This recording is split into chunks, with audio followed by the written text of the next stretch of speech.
So being shot down at a time when many people thought there was a withdrawal, do you have any feelings to share about that? Because, a lot of people think of Vietnam, in stages, and the difference between maybe feelings in 1968 and, let's say, 1972. Well, the feelings against the war and, unfortunately, against the warrior were horrible in this country. And ground forces have been spit on and called names for several years.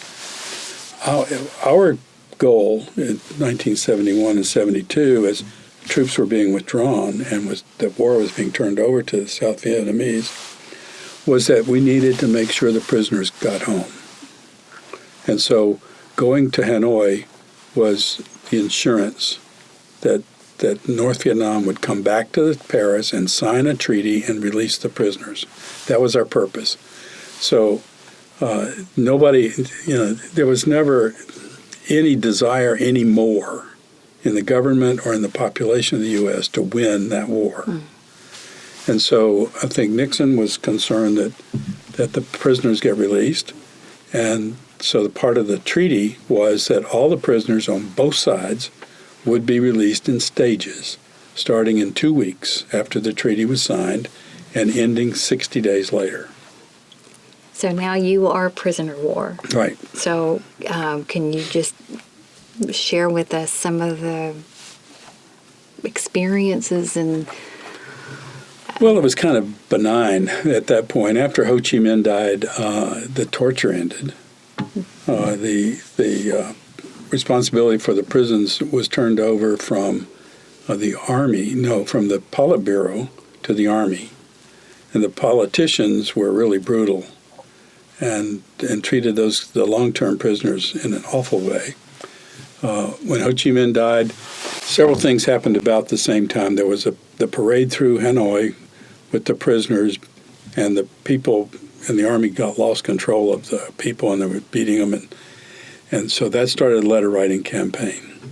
The women, the wives, had been pressuring both our administration and the Paris peace talks, the North Vietnamese, to account for the prisoners. That was going on. The parade was seen as intended to be a political plus for North Vietnam, but it turned into a negative. And the other thing that happened was the Sante raid. Nobody was freed, but it so rattled the government that they closed most of the outlying camps and moved prisoners into Hanoi. And then so instead of being in isolation, there was a couple of cells that had 50 guys in it in the back part of the Hanoi Hilton, the Wallow prison. And I was the first B-52 crew member to be captured over there. My EW was number 2.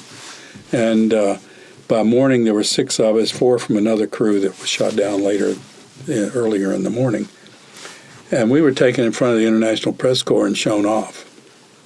So my family, within notification time, knew that I was a prisoner of war, not MIA, for very long. And so my treatment was not bad. I was never in isolation. The second night I was there, I had the bombardier, the radar navigator from the second crew was put in the cell with me. So we got to know. I didn't know him before, and we both thought the other guy was a plant of some sort. We straightened that out. You figured that out after. And we figured that out after interrogating each other, then we were in there for a couple of nights, and then there was a strike near the prison during the day. A AAA gun was firing on a armed reconnaissance American plane, and that guy took him out with a 500-pound bomb, which in the overpressure and underpressure of the explosion pulled the doors off. They fell on the floor. So that they moved us into a section of the prison we call the Heartbreak Hotel, which was a long series of 8x8 cells with 2-foot wide concrete bunks and leg stocks. And Alex and I were in there until early January, and then we were moved back into the front section where we'd been before, but into a different, basically 2 rooms that were probably officers' quarters or offices at one time during the French period.